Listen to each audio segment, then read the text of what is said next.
Okay. Okay. So hi everyone. Welcome to another live Instagram of My Brain Buddies.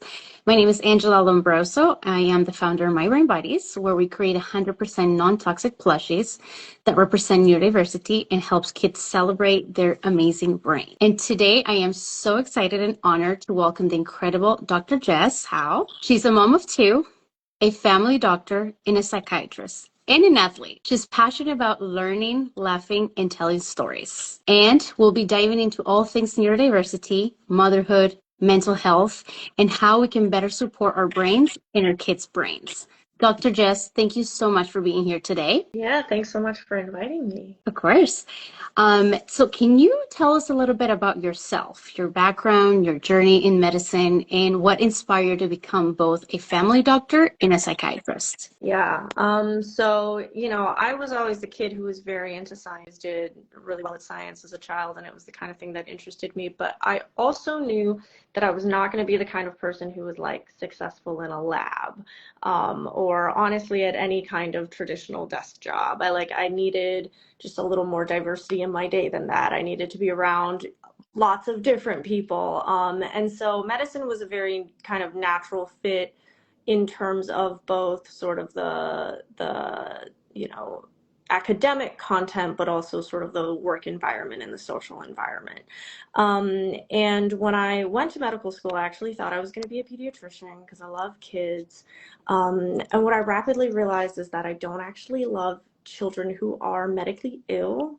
That was very difficult for me. What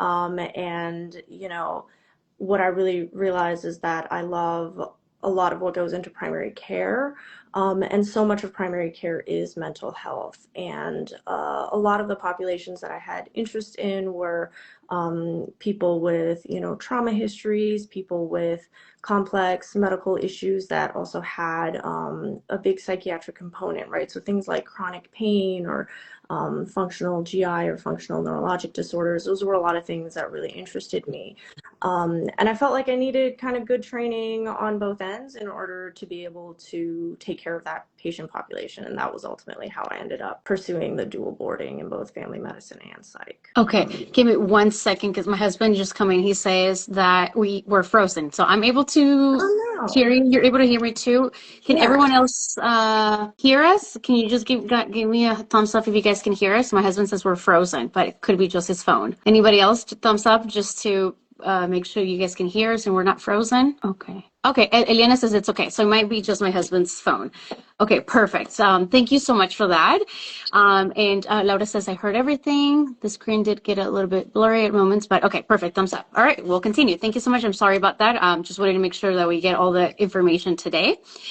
So let me lead into the next question. You are also a mom of two and an athlete. How do you handle all those roles while taking care of your own mental wealth? Yeah, yeah. I think something that's really important here is that I think that we can have it all, just not all at the same time, right? And so I think at various time points, it's just like things are going to take a front seat, things are going to take a back seat.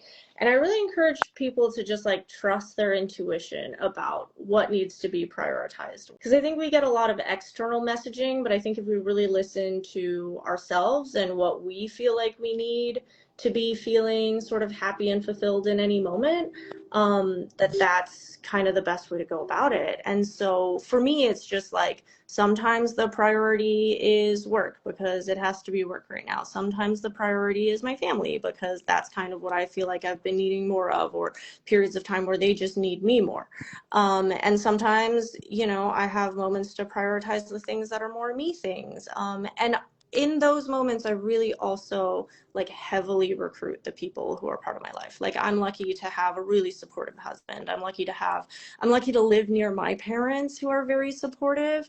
And so I think as priorities shift over the course of time, I try to communicate really explicitly with the people who help support me in my life about saying, hey, like I want these next few months to really be about, me preparing for this race. Like this is the thing that I want to be focusing on right now. And we kind of work together at making that happen so that it's not just on me to be thinking about these things all the time. So, it's a combination, I think, of feeling secure in your own decisions about what matters to you at each moment, and then like really kind of rallying the people who are a big part of your life and your support network to be on the same page about those things. And that's amazing that you've been able to develop those skills because, correct me if I'm wrong, but with an ADHD brain, you love chaos, right? You just want to do it all at once. Yeah. And you want more in your life. Your plate is full, but you want more. So it's a skill that eventually you have to develop. So I have to give you credit that you've been able to kind of, prioritize the things that are important to you and kind of shut off the rest of the distractions. And I mean, can you give us advice on how to do that for ADHD's brains? I will say that it is definitely imperfect, and you're making it sound like I'm better at this than I am, right? Like, I think the reality is that I still constantly over commit to things. Like, I say yes to way too many things, and then I have to walk things back. I think part of what we have to start getting comfortable with is we're going to put ourselves in situations where we have and I think when you're younger, it like feels really bad to do that, and you don't want to do that. And so you overextend, and then you're like, I guess I'm just going to have to grit my teeth and get through this. And as I've gotten older, I messed up. I said yes to something I shouldn't have said yes to. And I'm just going to own up to that and tell you that I shouldn't have said yes to that thing. And actually, I can't do it, right? You just have to get comfortable with like, other people don't have to have that experience because they're not constantly doing this to themselves. Right. But we find ourselves in these positions, and that's kind of just how I've learned to approach it. Like, I'm going to have to admit to people that I do this, and I try and be as responsible about it as I can be, but that is what it is. I also think this is another part of where like having other people to be your peripheral frontal lobe is helpful, right? Just like my husband is very instrumentally helpful with making sure that all the things that I need are near the door for when I leave in the morning so that it doesn't all get left behind. He's also very helpful when I start telling him about things I'm agreeing to, of just being like, hey, like, I'm a little bit concerned. Like, I trust your judgment, but also I've seen you do this before. I'm worried that you're going to overextend. Like, maybe really think about whether or not you want to say yes to this, right? And I know that he comes from a good place, and so I don't take that personally when he does that. But because sometimes other people may have slightly better vision about these things than we do. So it sounds like having a good support system in a community that understands where you're coming from, understands how your brain works, facilitates things for your personal life and your work life, and for you to be able to do it all, or as much as possible, right? Definitely. All right. So let's lead into the next question.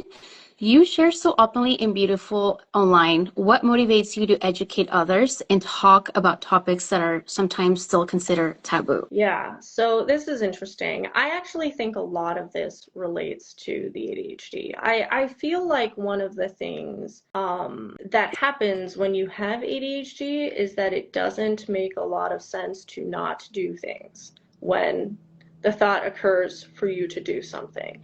And that kind of instinct to act tends to override peer pressure in my experience. And I think that's actually something that is like a struggle that neurotypical people have that I'm glad that I don't have, because I don't feel like peer pressure touches me the same way. Like, I don't worry as much about what people are thinking about me or saying about me, because I have recognized that by the time I get to that part of worrying about that, I've already done the thing. So like, there's no, like, after the fact, there's not a lot of utility in me worrying about it anymore. And so I think a lot of it is just like, there are things that I think are important to talk about, and I'm not someone who kind of has that visceral reaction of, oh, this is kind of scary, I'm not going to do it. And I do think that sort of like the ADHD brain allows me to do that. It's not something that I want to take very much like volitional credit for, right? A lot of people will be like, you're so brave. And I'm like, I'm not, I'm just impulsive. Like, I'm just impulsive, but that's okay. It can come across looking kind of like bravery. Yes. I feel like ADHD brains are always looking for that dopamine, right? We're always hunting for dopamine, right? And so that's why we always say yes to things. And like you say, like sometimes we don't care, we're not aware of, having to say yes on multiple things. And at the end, if you can't be overcommitted, saying no and explaining why. So, but definitely that dopamine hunting, it's something that I can relate to. Okay, so October is ADHD Awareness Month, for those of you that don't know. What does ADHD mean to you as both a doctor and as a mom? Yeah, I think as a doctor, one of the interesting things about the field, especially in psychiatry, is we're always having these conversations about moving more towards a dimensional approach to thinking about a lot of these diagnoses. And so I think that's something that I encourage my patients to think about, because even within kind of the diagnostic, cluster, right? Like everybody is very different and everybody is very unique, and understanding the dimensions, where your particular brain lies, I think is very helpful. And I think we are moving towards a reframe, right, of not thinking about this as a deficit, so much as like the executive functioning in our brains works differently, right? We know that it's not like you can't pay attention. It's you can pay attention when things are interesting. It's hard to redirect attention to things that are not interesting. And so there's also something about our terminology is evolving, and I wouldn't be surprised if we sort of made changes to, how we are referring to the diagnosis kind of in the next 5, 10, 20 years. For me personally, honestly, I think about this as like a part of what my legacy is going to be to my children. And I think having the ability to sort of create a world that's going to be more friendly to their brains, that are going to inherit certain predispositions from my brain, is something that's really special and important. I want them to be growing up and existing in a more affirming environment and world than I think what a lot of people in our generation experienced. And so that's a big part of it for me as a mom. Oh, I love that. And as a mom of two girls, 11 and 7, that hits differently for me. My 11-year-old has ADHD, and my 7-year-old has Tourette syndrome. So I have Mhm. two different neuro conditions that I'm, learning, and I'm so focused on being able to support them. And I love that you said that every brain is wired differently. So the more we create awareness, we educate people, we have a community where we normalize that every brain is literally different. So we don't all think the same, and we don't process things and information and emotions the same way. So being able to raise awareness, educate, understand, and come from a place of compassion and empathy, I feel like it's just going to make a better world, for future generations to come. So, and I love that you openly share this on your social media, and you're normalizing, being a mom, being an athlete, being a doctor, but also being neurodivergent. It's normal. We're different, but we're also very special. That's our superpower. And that's what I tell my daughters too. That's your superpower. Now, what are you going to do with that? Exactly, exactly. Okay, so the next question, what are some common myths or misconceptions about ADHD, especially in women and mothers? Yeah. So I think the piece that people are becoming more and more aware of, right, are that the hyperactive subtype is much more common in boys, whether that's biological or partially related to how, boys and girls are socialized, right? There's a lot of misdiagnosis of women, especially when they're younger, just because they look kind of spacey and that's about it, and they're not as disruptive. I think for me, a really common myth that we don't talk about as much with adults is that honestly, there's this over focus, I think, in the psychiatry world about how people are functioning at school and how people are functioning at work, and a lot less of a focus on how people are functioning at home. And in my experience, I think a lot of people struggle with the home component more than they struggle with the work and school component. Like, there is a lot to being an adult who is responsible for taking care of themselves, let alone being an adult who is responsible for being a partner in a relationship, and then also like responsible for small humans who have no ability to do anything for themselves.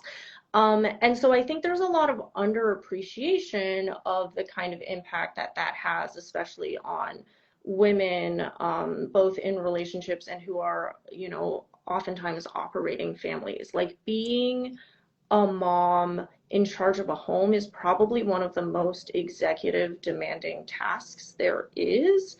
And so when executive function is something that you struggle with, like that is going to be predominantly the hardest thing that a lot of people are facing. And so I think that is something that is underappreciated and not talked about enough. And I think it can be really isolating if you are having struggles in the home and no one is talking. 100%. And I love that you share that. It is, I can personally relate to that. And on a quick note, yesterday for the first time, I went to try to get a diagnosis because I say I'm ADHD, but I don't have a proper diagnosis. So I went yesterday with 3 different doctors, and one tells me, based on a test, he's like, well, you might have early signs of dementia and Alzheimer's because I have memory loss. The other doctor tells me, well, you're just a mom and you're busy and you're just distracted all the time. And then the other one tells me, he's like, well, you had 2 kids, you suffered postpartum depression the first time around, so it might be, a consequence from the postpartum depression. So I don't know where we are right now, but this happened yesterday, and I feel like I wanted to share that. But it is very confusing, and I was inspired by my daughters and by you, to be honest, to get a proper diagnosis because my brain, I have like 1,000 tabs open. That's how I can describe it, and there's so much happening in my brain. Where sometimes I feel like I'm not giving 100% all because I'm, 2% here, 2% there. So that just inspired me to go and get a diagnosis to better understand my brain, and to better, support here the family because, like you said, we are in charge of ourselves. We are partners, but also little humans that depend on us. So I think it's important that if you feel there's something going on, try to get a diagnosis to better understand yourself and how your brain functions. And I think sometimes part of what's underappreciated is that it's very hard when, like, as on the doctor end, when you're meeting someone for the first time to, like, know, right? Like, we talk to you for an hour, if we're lucky, 2 hours, and, like, that's just not nearly enough time to know what is going on. And so oftentimes, I think people get really discouraged if they go to the first visit and the doctor's like, oh, I don't really know. The answer for me is, what I say to people is like, I just need to know you for longer. Like, I just need you to continue to come back and see me. We just have to get more familiar with what's going on here. And I think over time it'll show itself. But sometimes that process takes time, and it is a process. And I think it's hard because a lot of people, like, it takes a lot of time before people are like feeling brave enough to go seek a diagnosis. It's already such a big step. And then you get there and it's like kind of a letdown when it doesn't happen immediately. But like my big piece of advice, especially for adults kind of seeking that diagnosis, is like a lot of times, the psychiatrist or the doctor is just going to want to spend more time with you before they make a definitive call on anything. And like, that's okay, and something that we should like come to expect. And that was my experience too. All 3 doctors said, well, I can't give you a proper diagnosis until we run all the tests. And I have to get to know you more. So I was like, perfect. I was just like, oh, great. I have Alzheimer's. Yeah. I just hope I don't forget who my husband is. And I know you're watching. So I try to, find the humor and the positive and everything. So I'm not married to that diagnosis yet. But I'm just curious and want to learn more and encourage, again, people, adults, moms, dads, to, if you feel like your brain is working differently, look for a doctor, and like you said, give them a chance, meet with them multiple times to come to a better conclusion or a better diagnosis. Okay, so on to the next question. Many parents feel unsure about when to seek help or evaluation for their kids. What are some early signs or patterns you tell parents to look out for? Yeah, so I just want to start with, like, parents have a lot to stress out. And so, like, I don't think that anybody needs to be hyper vigilant this. And part of why I say that is because, I think part of what's most important to me is, like, are you seeing signs that make you concerned that this is negatively impacting your kid in some way? I think that, some of the utility in getting a childhood diagnosis is that it's easier to get a childhood diagnosis than it is at this point in time to get an adult diagnosis. I don't know where the field's going to be in 10, 15, 20 years. So, I don't know that that's going to be true forever. I would hope that it's not going to be true forever. But I do think that, for me, if I'm seeing a kid who has a lot of these features, but they're otherwise doing totally fine and like nobody is bothered, right? Like, I'm not inclined to try and label a child too early, because as much as we may all have good intentions about trying to like build this kid up, there are also people in the world who don't get it yet, and places where they're, potentially going to like face more discrimination or barriers that are unnecessary. That all having been said, right? Like I think the big thing that, so like everybody kind of knows about the hyperactivity and the distractibility and the, spacey kids. One of the things that we don't talk a lot about that I see a lot is something called emotional impulsivity. And so these are the kids, right, who are very volatile and have really big, like sort of these out of proportion emotional reactions that just snowball. It's like there is no end. Like once something has started, it's 0 to 100 and it's gonna run its course. And until it burns itself out, there's just like no getting in the way of it. And oftentimes that is really common both in kids with ADHD and kids on the autism spectrum for different reasons. But emotional impulsivity, I think, is something that can get missed, and can get kids mislabeled as just sort of being like difficult or like Right. temperamentally problematic. And I think if you have a kid that's like that, that's a good moment to kind of pause and try and look at the big picture and see like, are there other things that are going on that might explain why that is happening? I think it can be really tempting to just be like, I just need really good parenting techniques for dealing with tantrums. And that's oftentimes not going to be the answer if what you actually have is like a neurodivergent child, because a lot of these like standard parenting advice tidbits for neurotypical kids having neurotypical tantrums are just not going to apply to you.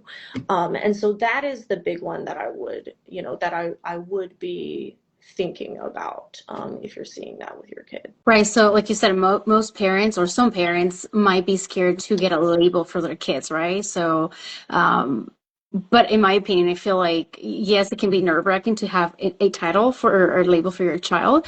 But also, if you don't understand what's happening and how to better support your child, then you're also labeling at home or family members or friends or at school as, lazy or not able to regulate their emotions or distracted, misbehaving. So one way or the other, your child might get labeled. So it's better to get a diagnosis, look into it, and find a way to better support them. So, they Yeah. can succeed in life and a social setting. I think what you're kind of referring to, right, are situations where we are seeing negative consequences. And that's to me the thing that's really important. Like I think there are going to be some of these kids where like, especially very, very young kids, because I totally believe that you can identify like a really ADHD 3-year-old from a normal 3-year-old. Those are different things, even though most 3-year-olds are very hyperactive and inattentive, right? Like there is a level of difference. And I don't know that there's a ton of utility in diagnosing a 3-year-old when functionally everything is going well, right? But if a 3-year-old is getting labeled at daycare as the problematic kid, as like an instigator in fights, right, as a bad child, that's a problem. That's Yeah. a good reason to be pursuing really early diagnosis and intervention. On the other hand, there's some kids that just kind of skate by and like no one really, it doesn't show up as something that might be problematic until they're 6, 8, 10. And I think it's okay in that case to wait. Like I think it's okay to just give it some time and like let things shake out as they will. But for sure, I think especially if you're starting to wade into a situation where people are going to start putting a label of some sort on your kid, like to me, that's like we're seeing issues brewing. We do really need to like formally pursue an evaluation. I like that. Yeah. And before it escalates, right? Or before the labels gets worse. So, yeah, Exactly. that's a good tip. Okay. So, how can parents help nurture a neurodiverse child strengths instead of just focusing on challenges? Yeah, so one, there's that staggering statistic about how many more negative pieces of feedback a child with ADHD gets in a day compared to a neurotypical child. And one of the best pieces of advice that I've seen about this is just like when you as a parent are frustrated with your neurodivergent child's whatever, and you want to be like, please stop doing this thing and do something else, just like take a moment, pause, and actually find something positive to say about them in that moment. Like, instead of going after the thing that's pissing you off, can you redirect this moment to be an affirming moment for you and your child? Because that shapes both how you intuitively, reflexively see who your kid is, and your kid will pick up on that. And also, it helps combat this like negative cycle that they get into of like all they get is bad feedback about themselves. And so that was a really beautiful tip to me, and something that I think about a lot when I get personally frustrated with my own children. Yeah. And really, I think what this comes down to is like, you really have to believe it. You really have to buy into it. You really have to look at your kid and think you are amazing. And here are all the things about you that are amazing, because they will know if you're just saying this because you're supposed to say this, right? And so like, what can you do to cultivate actually like that deep belief in yourself?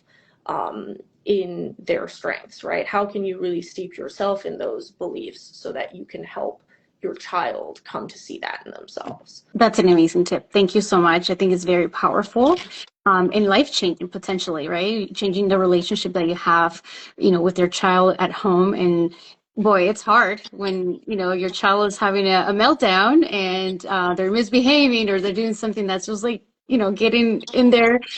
So it's definitely hard, but it's a good tip to like start practicing. And I'm sure it's not going to be perfect. It's going to take time, but it's a good tip to remember to, go back to thinking about the amazing and positive things that your child does and how amazing they are. So thank you for that amazing tip. Yeah. Actually, and just, that situation of, when your kid is having a hard time, one of the lines that Dr. Becky, the author of Good Inside, has that I really love is like, just reminding yourself, I have a good kid who's having a hard time, right? And even saying that to them, you're a good kid who's having a hard time. Like, I find coming back to that, broadly speaking, is really helpful for me. It's powerful. I needed to hear that today. Thank you. And I'm sure a lot of the parents are here listening to that. They can relate to this. And if that's you, you feel the same place, please follow this tip from Dr. Jess and just go back to knowing that your child is good. And they're just maybe not having a good moment. So how can we support them? So thank you. Now, in your experience, how does understanding neurodiversity change the way families connect and communicate? Yeah.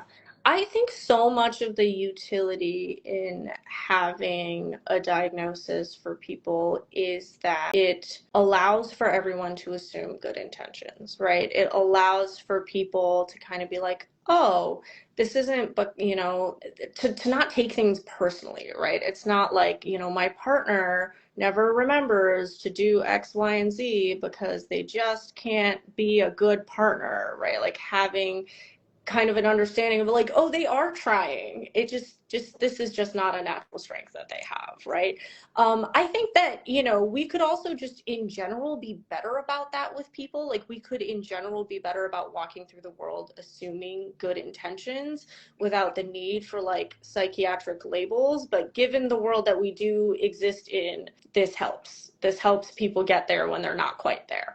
And so, I think that is it's a big part of building allianceship in families, and that really changes kind of what people are willing to do to help support each other. Sure. And if I can add to that, I feel like having an open conversation, if you get to the point where you do have a diagnosis, being open to, every family member that can talk about that's interested in getting to know the diagnosis and how to support the sister or the mom or the dad or vice versa, and really coming from a place of understanding and empathy. I know for our experience, we talk about this openly, about my daughter's Tourette syndrome and my daughter's ADHD, to the point where now it's like a joke. We joke about it. It's like, oh, it's my ADHD brain. And my daughter with Tourette syndrome, she was making a super loud noise the other day. And my elder daughter was like, can you please stop? And she's like, I can't. I have Tourette syndrome. So what? So again, like I tell them that's your superpower, and I'm just trying to get them nice and strong because society sometimes is not as kind as we are at home, as much as I would love to say that it is. Society can be rough, especially when they're entering middle school and they're becoming teenagers. So, I don't mean to take this in a sad note, but I'm doing research, and I'm finding even here in Coronado, a close town of us where we're located, there was a child who committed suicide, and he had Tourette syndrome. And so I'm finding that, suicidal rates are higher in the neurodivergent community, and that just breaks my heart, not just because I have neurodivergent kids, but because of the impact that, bullying, cyberbullying is doing to our kids is just, I'm going to start Yeah. tearing up. So if we can openly talk about it, so even if you don't have a neurodivergent individual in your family, a kid, I think it's important that you talk about, educate your kids about it, or yourself as a mom, as a dad, or at school, so that you can have more compassion and more understanding. I think that'll help with less bullying, hopefully, and less suicidals in the neurodivergent community. Yeah. And I think especially, like one of the things that kids will do as they come back home. I mean, even my 5-year-old does this. She'll tell me so and so is always making red choices, right? And we'll talk about there are a lot of reasons that that might be. Like you're not so and so. You don't know what's going on with them, Yeah. right? And so like there are things that you see and things that you don't know about other people, and it's important to recognize that and kind of separate your judgments from those things. And I think we could all do a better job, broadly speaking, of sort of facilitating that habit in our kids. Because, I think every kid is going to, in every year of school, come in contact with other kids who are neurodivergent. It's going to happen. And so when those conversations are happening in the household as a parent, how do you set the tone? Like, that's really important. I love that. And that's part of our mission too, trying to normalize as much as possible and educate at a kid level so family members understand, kids understand, teachers, and, you know, again, empathy, respect, and understanding. So, yeah.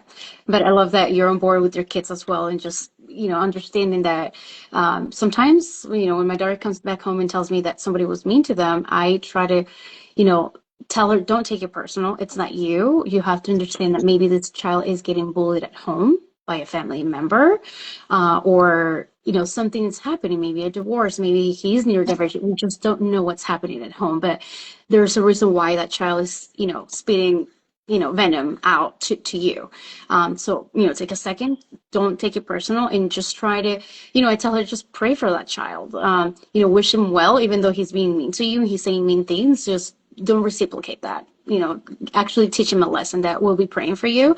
Or you don't even have to say it aloud. Actually, literally pray for Right. that person and for their soul, because most likely something more serious is happening at home or in their environment, right? Okay, so on to the next question. So you often talk about the importance of compassion, both as a doctor and as a mom. What does self-compassion look like for you? Yeah, so there was a there was a great thing that Taylor Swift said recently on a podcast that I loved, which is she said, treat your energy like it's a luxury product and not everyone can afford it, right? And I was like, I love that. Like, and what she was talking about is like, she's like, I don't have time to wade into internet because like it just isn't worth my energy. And she's absolutely right. And I think we could all learn that lesson, right? Of like, there are things that are worth our energy and things that are not. And we should treat our energy like it is expensive and these people can't afford to spend it, right? And so, I think that that is a part of what kind of being compassionate to myself looks like, of protecting that energy and putting that energy towards things that make me happy and not things that don't make me happy. I also think there's a big part of this that is just like forgiving ourselves for being human and accepting how human we are. And we're incredibly fallible, and that is entirely okay and entirely normal. And you can both be someone who strives to be really good at everything and still also be nice to yourself when things don't go well. And so I think that that is like another really big piece for me. Oh, I love that. I love that. Luxury. It's what is it, like your energy is like a luxury product, so not Yep. everybody can afford it. I love that. And so choosing what your energy and your time goes, right? Not getting involved in all this social media bullying and gossiping and all that. So I love that. Okay, how can families create more emotionally safe spaces at home for their kids, especially for kids who think or feel differently? Yeah. So I think the most important thing here is just to be curious. Like anytime that anything is going on, basically, is a good time to stop and be like, what's actually going through my kid's head? So the story I like to tell about this is before my little brother was diagnosed with ADHD, he's 11 years younger than me. And so we had a really big age gap. And I used to just think that he was weird. Like I was just like, kids are weird. Kid humor is weird. I don't understand what's going on. Things would come out of his mouth and they would make no sense whatsoever. And so I just ignored a lot. And when I started dating my now husband and he met my brother for the first time, we were at the airport and a totally deranged sentence comes out of my brother's mouth. And I don't even hear it. I'm just so used to this stuff that like I don't even process. I'm just ignoring him. And my now husband looks at him and goes, no, no, no, wait, stop for a minute. What did that mean? Like, what are you saying? And my brother goes, well, so I was looking at that sign in my sentence, but then that reminded me about this thing, and then this thing, and then this thing. And so that was the end of my sentence. And I was like, oh my God, there have been thoughts in his brain this whole time. Years and years and years of thoughts that I have not listened to because I didn't know they were there, because I never bothered to ask. I never bothered to be curious about what was going on. And that was like such a powerful moment. I was like, whoa, like, it really changed the trajectory of how I interacted with my brother, like for literally the rest of my life. So, it's a good reminder that, and that was like a funny situation, right? But like when your kid is throwing a tantrum, when your kid is punching your other kid in the face, like it's a good moment to just pause and be like, okay, I need to know what's happening here. Like, tell me what is happening here.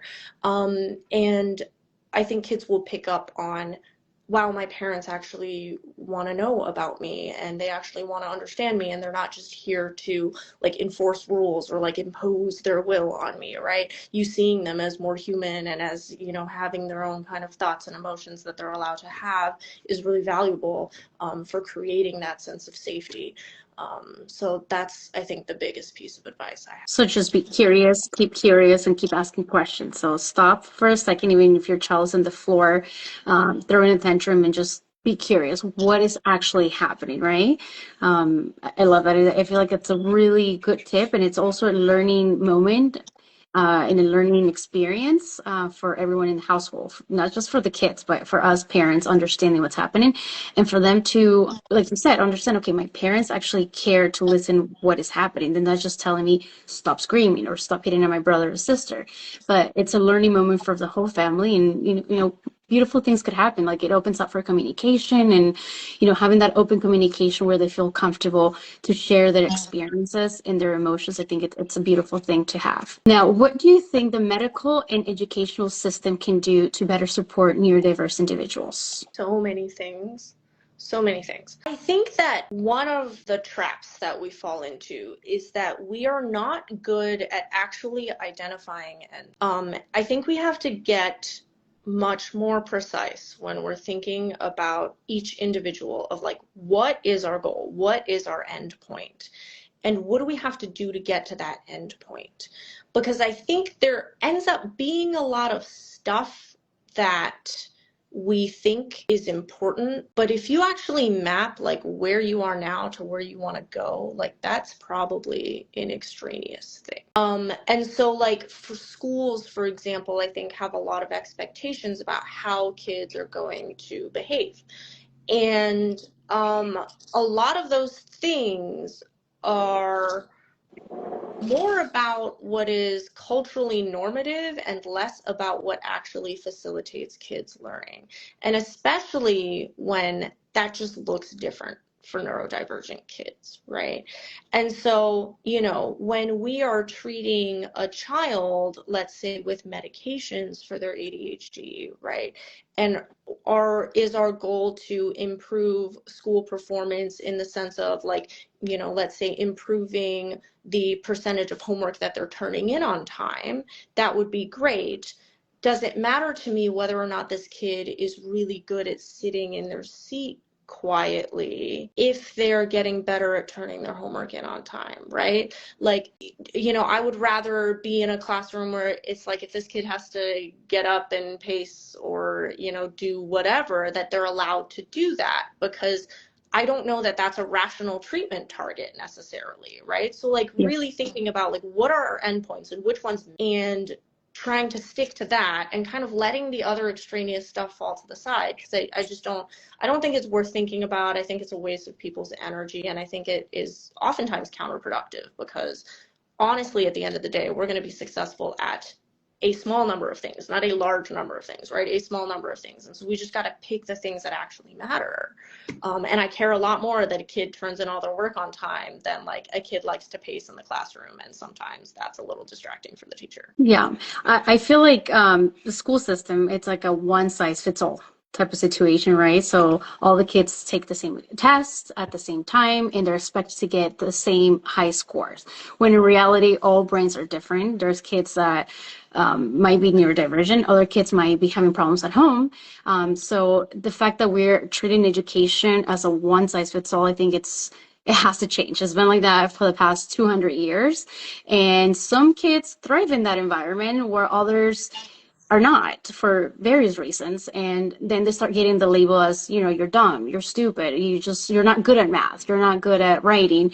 But because we're not taking the time to personalize each curriculum to fit each kid's, skills or learning way. So I feel it's one thing that it has to change. It's not a one size fits all type of situation. And I feel like, in this time area, we're, learning more about it, and more parents are more involved in the kids' education, and there's more support too, especially for the neurodivergent individuals with IEPs and 504. So, but yeah, there's definitely still room for improvement there. When it comes to IEPs and 504s, especially, like one of the things that I always encourage parents to think about is whether or not local environment offers educational advocates. And so those are oftentimes parents who have been through this before and know how to work the system a little bit better, and can, and oftentimes like counties are required to provide those services. You just have to ask. And so that's something where like if you're a parent and you're entering this process for the first time, like ask about this, try and find out if there are educational advocates or families basically who can help walk you through this process, or people who are trained specifically to walk you through that process. Because also like designing a good IEP, designing a good 504 is hard, right? And sometimes school districts, I understand they're underfunded, like they're just going to try and put the generic thing on the counter and call it a day. And most kids need something more than that, right? Like not every neurodivergent kid is the average neurodivergent kid either. And so I think having somebody who can help navigate that process when you're a parent who's like, I have no idea what's going on here, can be really helpful. The other thing that I was thinking about when you were talking about like math and reading and that kind of thing, there was something interesting that someone said to me the other day, which is, we never say to people like, oh, you're just like not a reading person, right? But we say all the time to people like, you're not a math person or you're not a science person. And like as a society, we really got to stop doing that. Like we got to stop, putting people in these buckets of like, well, maybe you just weren't meant to do X, because there's no reason why that should somehow be different from our expectation that all of our children become literate through the school system, right? All of our children, we should expect, are going to become math people or science people because we're teaching them, and that's what we're supposed to be doing. I think that really applies across the board, both for, neurodivergent kids and neurotypical kids. And just, saying more of, instead of saying you're just not that type of person, you're not good at this, how about saying the opposite? And I just have a quick story that happened to me last week, and I was volunteering for an association here in San Diego, and they just, for an event, so they had us put together tables and different things, and they gave me like this backdrop situation to put together with no instructions. And they're like, here you go. And I'm like, I turn around and I'm like, okay, my husband's not here to help. Like, there's no instructions. I don't follow instructions. Even when I get like IKEA furniture, I don't follow instructions. I do it my way. And then I figure out that it was wrong. And then I rebuild it again. That's just how my brain works, normal. And so, here I am with this backdrop thing and it needed to get done and I'm stressing out. And I just tell the person in charge, I say, I'm just not a building type of person. Like I can't build. And she's like, how about you tell yourself you are a building person and you're good at it? I was like, you know what? Well, yes, I am.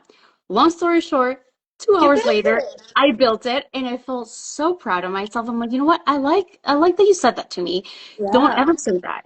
Actually say the opposite. I am a building person. I follow instructions. I can do this and more. So that's what I did. And yes, I was sweating. It took me 2 hours and I was getting frustrated, but I did it and it was an accomplishment. So it goes back to show that instead of, telling our kids and teacher telling, the students like, oh, you're just not a science type of person. You're not a math person. You're not good at it. Try the opposite. And that's what I try with my daughters too. When my daughter says, I'm just not good at math, I'm like, yes, you are. You're very good at math. Here, and we'll do a problem Yeah. together. She's like, I got it. I was like, see, you're better than you thought you are. It's just because society tells you you're not, or there's kids that are better, or they absolutely love math, they breathe and love math, doesn't mean you're not good at it. They're just a little better than you. So, but it comes with practice. Um, and really quick, that takes me back to the importance of getting a diagnosis, the 504 in the IEP, Yes. because if we don't have a Yes. diagnosis for our kids, we just can't support them Services. in a school setting. Absolutely. If we don't have a diagnosis, we can't get a 504 and an IEP, and so the school and the household can't work together to have a successful school year for our kids. So going Yes. back to the importance of getting a diagnosis as early as possible. Yeah, same goes for, like access to therapies through insurance and, all of these resources. A lot of times counties will also have extra funding for, through waiver programs and that kind of thing. So definitely, sometimes the diagnosis can be like an access choke point that and part of the issue sometimes with identifying kids too late, right, is like if you need services tomorrow and it's going to take you 6 months to get in to see child psych, like that's an issue. And so definitely, like I think there are times when you can let it float a little bit, but as soon as you start getting the sense of like this might slip in the wrong direction, like you do want to jump on that because you don't want to find yourself behind the eight ball there. Yeah. And the resources and the support is there. We are our kids' advocates and we have to advocate for them at school and in a social setting. So what better way to, try to get the resources and the support for them. Okay, so now let's get into the fun part. We're connecting this to My Brain Buddies, to our mission. And at My Brain Buddies, our mission is to help kids and families feel proud of their brains. What message would you give to parents raising neurodivergent children? Yeah, I mean, I think the thing that I would say is that, society is probably giving you the wrong message about your kids. I think a lot of times, like, these kids come to attention because someone is like, so and so is a problem child, right? And, like, that is just not. So and so is in an environment that is not well calibrated to how their brain works. And so there are lots of things that we can do to try and better align those things to help them succeed. But you're going to get messaging from people that is just wrong. And I think being able to recognize that this is not about certain types of brain function being better or worse than others, but oftentimes about a mismatch between a brain and an environment, I think can like really help reframe how parents think about what's going on. Yeah, 100%. And I love that you share that. So if you could design your own brain buddy, what kind of plushie would it be? And what message would it share with the world? Whatever it would be rainbow themed. Um, I know that the OG one is a brain, but I kind of like unicorns. Unicorns are kind of fantastical and special. So I think one of the cool things about the way we see the world is that I think the world through the eyes of a neurodivergent person is always a little bit bigger and a little bit, more full of like wonderment and awe than a neurotypical brain. I think neurotypical brains, like this is not, and I'm not trying to, insult neurotypical people. There are lots of things that they can do better than me, like get out the door on time in the morning, right? But like, I do think that I spend more time staring at a plant and thinking about it and being like, wow, plants are so cool. And like, I think we could all use a little more of that. I just think that Yeah. that's awesome. And that it's something that oftentimes like we encourage in kids, but then like in adulthood decide like joy no longer matters or something. And so I think that, I would want it to be predicated on that theme. Okay. And I love that because we are creating each brain, each plushie represents a neurodiversity. So Tourette syndrome is the teal color because that's the international color for Tourette syndrome, right? ADHD is orange. So Sonny the brain represents ADHD and he is orange. But I like that. I'm taking the rainbow so we can combine all the neurodiversities and just make it a beautiful brain that comes from compassion, empathy, and it's just this beautiful fluff full of love and understanding. So I like that. What are your hopes for the future when it comes to awareness and acceptance around neurodiversity? Yeah, I mean, I think I really care about inclusion. I really care about thinking about how we can make more environments accessible for more people, right? And like that, I mean that the most basic form of that is schools. Like schools are really not accessible for a lot of kids because of the rigidity of the way we currently operate schools. And so, I would love to see a world in which we think more consciously about how we can make these spaces more accessible. I think the same thing goes for workplaces, right? And, the rigid structures around work are already starting to break down a little bit more. I think over time, I think COVID really caused this big shift in how people think about work and how work can or can't be done. And I hope that continues to expand. I hope we continue to, explore more about the kinds of settings that allow people to work effectively and how that can look totally different for different people and how we could facilitate making that accessible in all sorts of different workplaces to everybody. So, I think my big hope is that we will move towards having more inclusion. And I love it. That's our mission too. So before we wrap this up, I want to open it up to see if anybody has any questions. We have 15 people connected right now. Anybody has question? Alex says, great tips from the doctor. What else? Camilo says we all need to reframe that. Okay. Any questions, anybody? This is your chance to ask Dr. Jess. No questions. Anything else you want to share before we wrap this up, Dr. No, Jess? I think this has been a great conversation. And, I'm available on Instagram and I'm not so hot that I don't answer DMs. So if anything comes up after the fact, I'm around and I do my best. I'm kind of laggy. As Angela knows, it was impossible to get me to give her any information for her to set this up. So, I can be laggy, but I am there. Thank you. So Tati says thank you. Thank you, Tati, for being here. And then Alex says, are there any routines that are helpful to elevate your focus if you have ADHD? Ooh, that's a good one. Yes, yeah. So I think that the thing for me that has been really helpful is actually acknowledging how completely time blind I am. And I think that's true for a lot of people. So this is if you think about how long it takes you to get out the door in the morning, I cannot actually give you an estimate of that time that is accurate. And so one of the things that I've started trying to do more is literally timing myself doing things. Because I think a lot of us will do things like we'll just make a to-do list and there's 70 things on the to-do list. Who's going to be able to do all 70 of these things, right? So if you can't estimate how long it takes you to do a thing, you can't plan effectively. It's just not possible.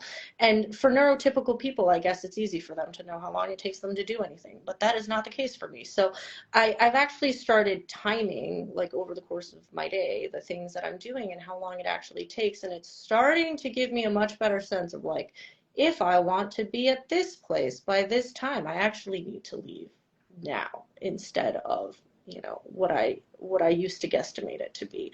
And so that is something that I think can be very helpful. So, anytime you're planning, just being very intentional about measuring and estimating time. That's a good tip. My daughter's watching downstairs, my 11-year-old. Listen to that clearly.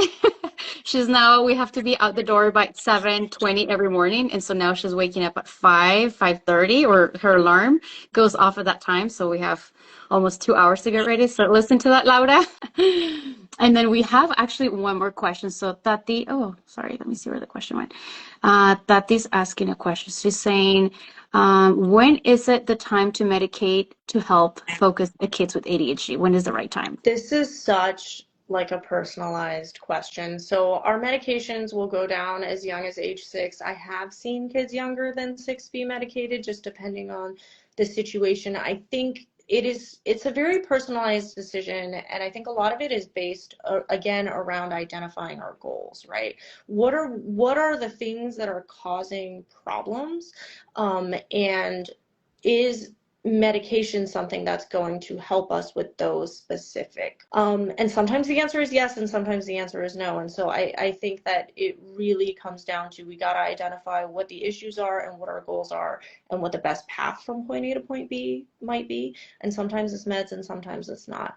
The other thing that I do think is kind of worth being aware of is just that sometimes some of our more significant problems might be ones that are better addressed with therapy, but like the ADHD symptoms are so significant that it's hard for a child to actually take anything in from therapy.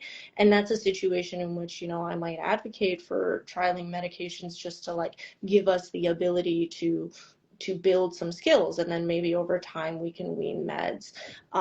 Again, and how long we keep kids on meds can change over time. At various phases in their life, they're going to be facing different pressures, and there may be times where they need medications and sometimes where they don't. And so I don't think there's like a blanket answer. I think this is something that can commonly happen as early as 6, in some circumstances earlier than 6 if we really need it. Oftentimes it's for safety concerns in those kids, and but how that shakes out is really individual. And there's some kids who will do fine their whole lives without meds. So it can be really, really variable. Okay, thank you for that. I hope that answers your question, Tati.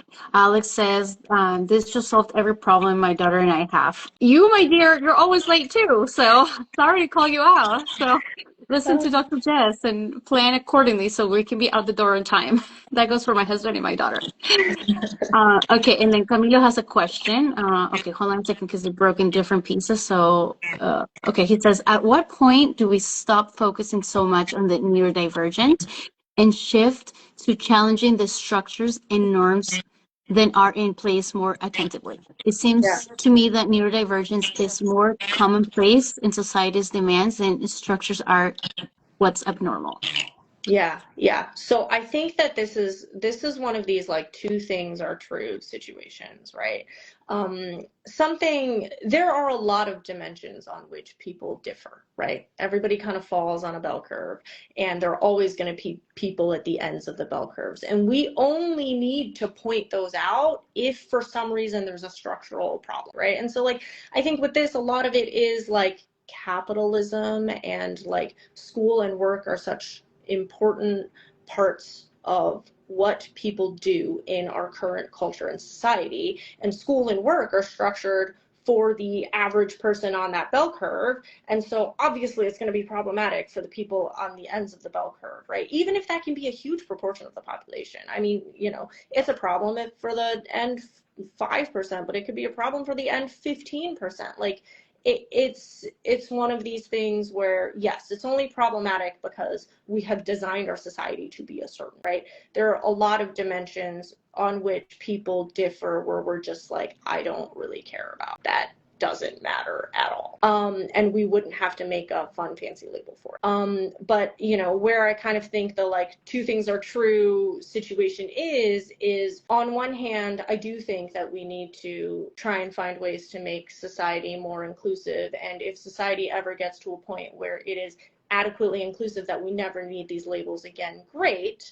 But also, we live in the world that we live in right now, right? And there's not going to be like a quick fix to these problems. And so while that is the case, I think it is really important to still have, a way to talk about the challenges that people are facing and strategies for surviving in the world that we currently live in, which is not the world that we dream to someday live in, right? But like, we can work towards navigating our current world and building that other world at the same time. Yeah.